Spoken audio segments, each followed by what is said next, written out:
નામદાર ઉચ્ચ અદાલતના ઉપરોક્ત આદેશને રાજ્ય સરકારશ્રી દ્વારા આ અપીલમાં પડકારવામાં આવેલ છે અને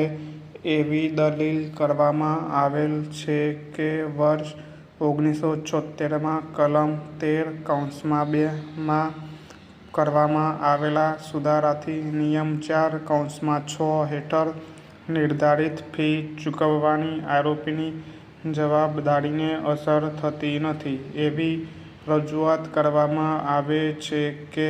જ્યોર્જ કુટ્ટીના કેસમાં કેરળ ઉચ્ચ અદાલતના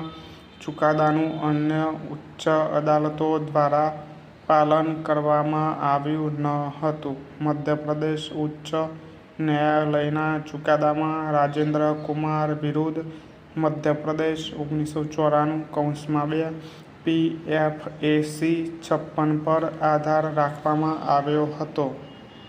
દલીલો અને વિનંતી મુજબ અમારી વિચારણા માટે નીચે મુજબના પ્રશ્નો ઉપસ્થિત થાય છે. ફકરો: જો આરોપી જાહેર વિશ્લેષકના અહેવાલની ચોકસાઈથી સંતુષ્ટ ન હોય તો અધિનિયમની કલમ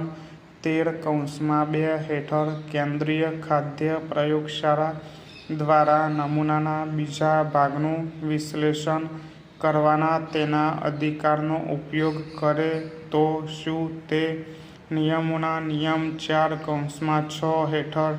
નિર્ધારિત ફી ચૂકવવા માટે બંધાયેલો છે? પ્રશ્નાર્થ: જ્યારે ફૂડ ઇન્સ્પેક્ટર વિશ્લેષણ માટે ખોરાકનો નમૂનો લે છે ત્યારે કલમ 11ની જોગવાઈ મુજબ તેને નમૂનાને 3 ભાગોમાં વહેંચવાની અને નમૂનાનો એક ભાગ જાહેર વિશ્લેષકને અને બાકીના 2 ભાગ સ્થાનિક સત્તા મંડળને મોકલવા આવશ્યક છે. કલમ 13(1) મુજબ જાહેર વિશ્લેષકને ઉપરોક્ત ખાદ્ય નમૂનાના વિશ્લેષણના પરિણામનો અહેવાલ સ્થાનિક સત્તા મંડળને પહોંચાડવો આવશ્યક છે. કલમ 13ની પેટા કલમ 2 આરોપીને વિશ્લેષણ કરાયેલા ખોરાકના નમૂનાના બીજા ભાગનો બીજો અભિપ્રાય મેળવવા કેન્દ્રીય ખાદ્ય પ્રયોગશાળાને મોકલવા અંગેની માગણી કરવાનો મૂલ્યવાન અધિકાર આપે છે. કલમ 13ની પેટા કલમ 2(2)(a), 2(b) અને 3 જે સુસંગત છે તે નીચે દર્શાવેલ છે. પેટા કલમ 2 હેઠળ વિશ્લેષણના પરિણામનો અહેવાલ પ્રાપ્ત થાય કે ખાદ્ય પદાર્થમાં ભેળસેળ કરવામાં આવી છે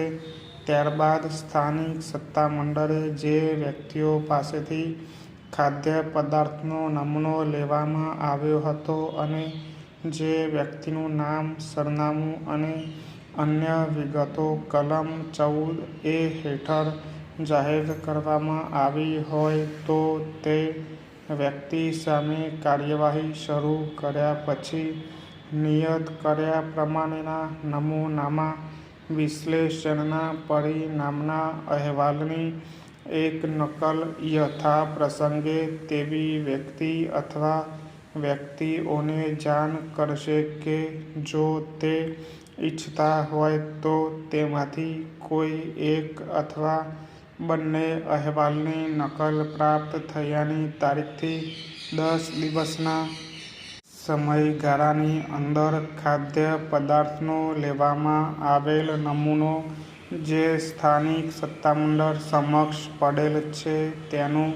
કેન્દ્રીય ખાદ્ય લેબોરેટરીમાં વિશ્લેષણ કરવામાં આવે